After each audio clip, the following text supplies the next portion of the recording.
என் அருமை முஸ்லிம் சகோதர சகோதரிகளே, நீங்க பெரிதும் நினைக்கிற அந்த ஜாகிர் நாயக் என்ற மனிதன் முற்றிலுமாய் தவறான கருத்துக்களை பரப்புகிறவரா இருக்கார். எப்படி என்று நீங்கள் கேட்டீங்கன்னா, நான் வேதாகமத்தில் இருந்தும் சரி, சரித்திரத்திலும் இருந்தும் சரி, நான் அவர் சொன்ன வார்த்தையை தவறு இல்லை என்று ப்ரூவ் பண்ண விரும்புறேன். பைபிள்ல செக்ஷுவாலிட்டி பற்றி பேசப்படுகிறது. ஆமா, உண்மைதான், 100% உண்மை. 100% வேதாகமத்துல செக்ஸ் அண்ட் செக்ஷுவாலிட்டி பத்தி பேசப்படுகிறது. ஆனால் ஒரு காரியத்தை கேட்க விரும்புகிறேன். இந்த உலகத்துல எத்தனையோ சமயங்கள் உண்டு, எத்தனையோ வேதங்கள் உண்டு. அந்த வேதங்கள் எல்லாம் செக்ஸ், களவா, அதுக்கு பேர் களவா தமிழ்ல. செக்ஸுக்கு தமிழ்ல என்ன பேரு? விபச்சாரம் கிடையாது. செக்ஸுக்கு என்ன தமிழ்ல பேரு? சரி, யோசிங்க, அதுக்கப்புறம் கேட்டுக்கிறேன்.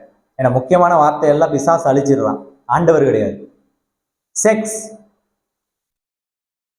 செக்ஸ எப்படி ஒரு மனிதன் இன்னொரு மனிதனோ ஒரு மனுஷியோட பாலியல் உறவு கொள்ளணும் அப்படின்னு தான் சில நிறைய வேதங்கள் இந்த உலகத்திலேயே, தமிழ் வேதங்களும் சரி உலக வேதங்களும் சரி, பாலியல் உறவு ஒரு பெண்ணோடு எப்படி கொள்வது அப்படின்னு தான் சொல்லி கொடுக்குதே தவிர வேதங்கள் செக்ஸ், பாலியல் என்பது எப்படி பிறந்தது என்று சொல்ல இந்த உலகத்தில் ஒரு வேதமும் கிடையாது, என் வேதாகமத்தை தவிர. நான் மறுபடியும் சொல்றேன், ஜாகிர் நாயக்கு அந்த முஸ்லிம் தலைவர் இருக்கார் இல்லையா, பேசிட்டு இருக்காரு, அவருக்கு தான் பதில் சொல்லிட்டு இருக்கேன். அவரை ஃபாலோ செய்யற அநேகருக்கு நான் பதில் சொல்லிட்டு இருக்கேன். அவர்களுடைய உங்களுடைய குரானிலோ செக்ஸ் எப்படி செய்வது, பாலியல் உறவு எப்படி கொள்வது என்று எழுதப்பட்டிருக்கிறது. இன்னும் அநேக தமிழ் புராணங்களிலோ உலக புராணங்களிலோ பாலியல் உறவு எப்படி கொள்வது என்பதுதான் எழுதப்பட்டிருக்கிறதே ஒழிய பாலியல் செக்ஸ் என்பது எப்படி உருவானது என்று என் வேதாகமம் மற்றும் தான் கற்றுக் கொடுக்கிறது.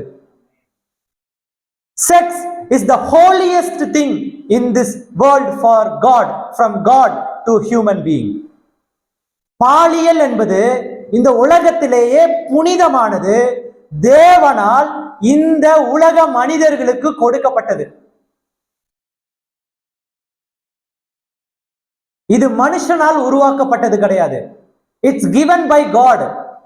அப்போ ஒரு ஆண்டவரால இந்த உலகத்தை படிச்ச ஒரு தெய்வனால, முஸ்லிம்ஸ் அப்படித்தானே சொல்றாங்க, ஒன் காட்னு தானே சொல்றாங்க, இஸ் லைட்னு சொல்றாங்க. அல்லாஹ் அப்படின்றவர் யாரு? காணாத தேவன், இஸ் லைட்னு சொல்றாங்க, அதுதான் அல்லாஹ் அவங்களுக்கு. கிறிஸ்தவம் என்ன சொல்லுது? காணாத தேவன், ஆல்பா, காணாத தேவன். அப்போ நான் கேட்கிற ஒரு காரியம், எந்த மதமா இருந்துட்டு போட்டும், எந்த மதமா இருக்கட்டும், ஒரு கடவுள் ஒரு மனுஷனுக்கு ஒரு வரத்தை கொடுத்தால் அது பாவமா இருக்குமா இல்ல பரிசுத்தமா இருக்குமா? உங்ககிட்ட கேள்வியை கேட்கிறேன். அத முஸ்லிம் சகோதரர்களிடத்துல அந்த ஜாகிர் நாயக் பேசுறார் இல்லையா, அதை அந்த கூட்டத்தை பார்க்கிற அந்த வீடியோ எவ்வளவு போயிருக்குன்னா 4 மில்லியன் 5 மில்லியன் வியூவர்ஸ் போயிருக்கு. 4 கோடி 5 கோடி பேருக்கு மேல பார்த்திருக்காங்க.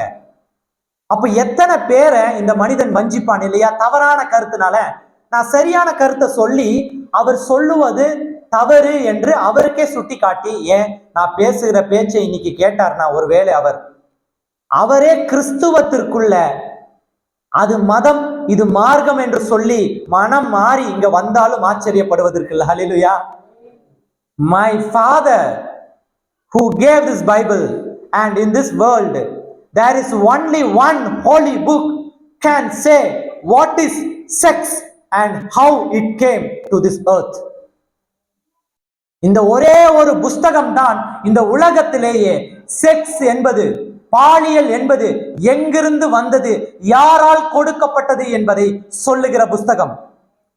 என் வேதாகமத்தை தவிர இந்த உலகத்துல ஒரு புஸ்தகமும் இல்லை, காட்டு பார்ப்போம். கேன் யூ சே பாலியல் எப்படி கொள்வது என்பதுதான் உன்னால சொல்ல முடியும். பாலியல் என்ற அந்த பரிசுத்தமான செக்ஸ் என்ற அந்த பரிசுத்தமான gift given by one God, that is our God. Is Jehovah, நீ கூப்பிடுகிற ஜெகோவா என்ற அந்த தேவன்.